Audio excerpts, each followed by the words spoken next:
रोजंदारी करतात, व्यवसाय करतात आणि मुलांना त्यांना साहित्य घ्यायला आर्थिक अडचण असतेच.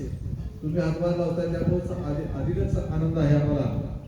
त्याबद्दल पहिल्या प्रथम आमचं मी आपल्या सर्वांचं या संकुलाच्या वतीनं, या सर्व ग्रामस्थांच्या वतीनं मी आपलं हार्दिक स्वागत करतो. या ठिकाणी या निमित्तानं ज्यांच्या हस्ते आज कार्यक्रम उपस्थित होणार आहे ते सन्माननीय डॉक्टर श्रीकांत परमने सर आणि डॉक्टर मिलिंद जोशी सर यांचंही मी या आमच्या संकुलाच्या वतीनं हार्दिक स्वागत करतो. आणि पुढील सूत्र सन्माननीय खाडे सर यांच्याकडे. श्री पद्मप्रभू बहुउद्देशीय सेवाभावी संस्था गेल्या डिसेंबरमध्ये नोंदणी झालेली आहे. म्हणजे स्थापना केलेली आम्ही 9 एप्रिलला पाडव्याला, पण ॲक्च्युली नोंदणी झाली डिसेंबर महिन्यात. म्हणजे ह्या डिसेंबरला पूर्ण वर्ष होते, पण 31 मार्च हा हिशोबी वर्ष असल्यामुळे 1 वर्ष संपलं, दुसरं वर्ष सुरू आहे. आमचे 10 उपक्रम आहेत. त्यातले मेन म्हणजे वृद्धाश्रम काढायचा आहे आणि दुसरं मला नाट्यक्षेत्राला मोठी आवड असल्यामुळे राज्यस्तरीय एकांकिका स्पर्धा, हे 2 प्रमुख आहेत. त्याच्यानंतर वर्धापन दिनाला काहीतरी साहित्य वाटप करायचं, वार्षिक सभेला गुणवंत विद्यार्थ्यांचा सत्कार करायचा, समाज प्रबोधन म्हणजे आमची संस्था सांस्कृतिक, सामाजिक आणि शैक्षणिक अशा 3 विभागात काम करतात. मग ते सुरुवातीला आमचे ते संस्थेचं प्रोसेस होते, म्हणजे पॅन कार्ड काढणे, खातं उघडणे, ह्याच्यात सुरुवातीचा काल गेल्यामुळे हे 9 एप्रिलला होण्याऐवजी आज तो समारंभ होतोय. म्हणजे साहित्य वाटपाचा जरा विलंब होतोय, पण त्याच्या पुढचे सगळे रेग्युलर सुरू आहेत. त्याच्यानंतर मग आता हे कार्यक्रम करायचा म्हणून मी पॉवर हॉस्पिटलमध्ये गेलो होतो. त्यांनी त्यांच्या हॉलमध्ये बरेचसे कार्यक्रम केले, बरेचसे देणगे दिले. मग त्यांना विचारलं असा आमचा कार्यक्रम आहे, तर त्यांनी म्हटले ते परमने डॉक्टरना घेऊन जावा. त्यांना मी फोन करून सांगतो, चांगले आहेत नाही, बालरोग तज्ञ आहेत. आता ह्यांची आमची ओळख आत्ताच झालेली आहे, पण त्यांच्या स्वभावाकडे बघितलं तर डॉक्टरकडे गेल्यानंतर निम्मा रोग बरा होतो, यांच्याकडे गेल्यानंतर बालरोगाचं पूर्ण बरा होत असेल असं मला वाटतंय त्यांच्याकडे बघून. आणि मिलिंद जोशी डॉक्टर दुसरे पाहुणे, त्यांची आमची 15 वर्षापासून ओळख आहे. कोरोना काळात ते स्वतः बरे झाले आणि मलाही बरे केलेलं आहे, हा त्यांचा. आणि नाट्यक्षेत्रात मी आहे तसं तेही आहे. काही मुद्दे त्यांनी लिहून देतात. नवोदय विद्यालयात एक स्पर्धा असतात संपूर्ण याच्यात. सुरुवातीला त्यांचं एक स्क्रिप्ट होतं मात्र निर्मल ग्राम म्हणून, त्याच्यावर आधारित एक कार्यक्रम केला. त्याला पहिला नंबरचं बक्षीस मिळालं.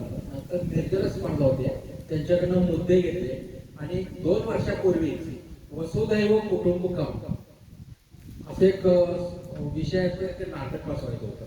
त्यांच्याकडनं मुद्दे घेतले, तेही केलं, पण पार्शिलिटीमुळे तो नंबर गेला. कोल्हापूरला मिळाला, सांगली आणि कोल्हापूर पार्शिलिटी करून नंबर आला होता, पण पार्शिलिटी करून गेला. असो, पण पब्लिकच्या मध्ये सांगली नवोदय म्हणजे आपलं पोलीसला जरी असलं तरी सांगली नवोदय म्हणजे जिल्ह्याला एक असतात. असे 2 पाहुण्यांच्या हस्ते आपला हा कार्यक्रम होणार आहे. आणि याच्यानंतर दरवर्षी आम्ही करत राहणार आहे. तुम्ही ज्या वेळेला 10वीत जाल त्यावेळेला तुमचा सत्कारचा कार्यक्रम होईल, पहिले 3 आलेले. आणि आम्ही असं दरवर्षी साहित्य वाटप करणार आहे. आता पाहुण्यांचा सत्कार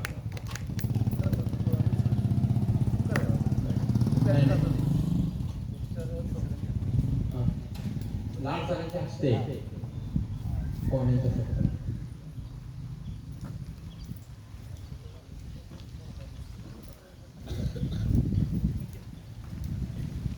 प्रथम परभणी सरांचा.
दुसरे पाहुणे डॉक्टर मिलिंद जोशी सर यांचं शांताराम कांबळे ग्रामस्थ यांच्या हस्ते.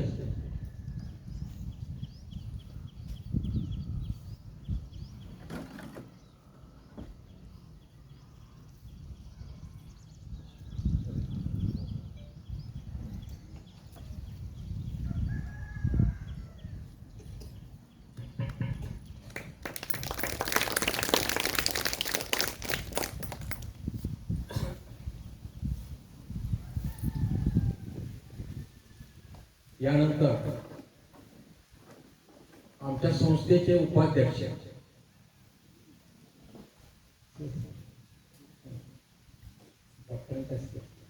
पुष्पगुच्छ देऊन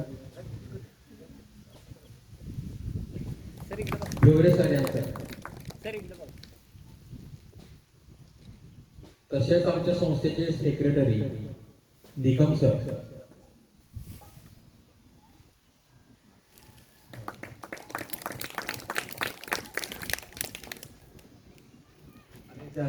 ज्याने हे सगळं घडवून आणले त्या आदरणीय खाडे सर यांचं मी पुष्प देऊन मी अजय काकडे सरांना विनंती करतो त्यांनी त्यांचं पुष्प देऊन हार्दिक स्वागत करावं.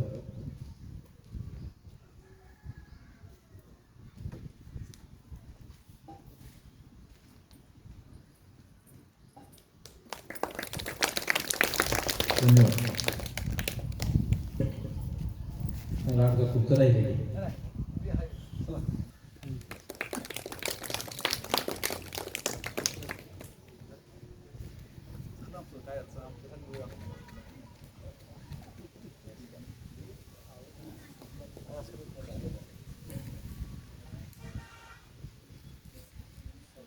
आता मी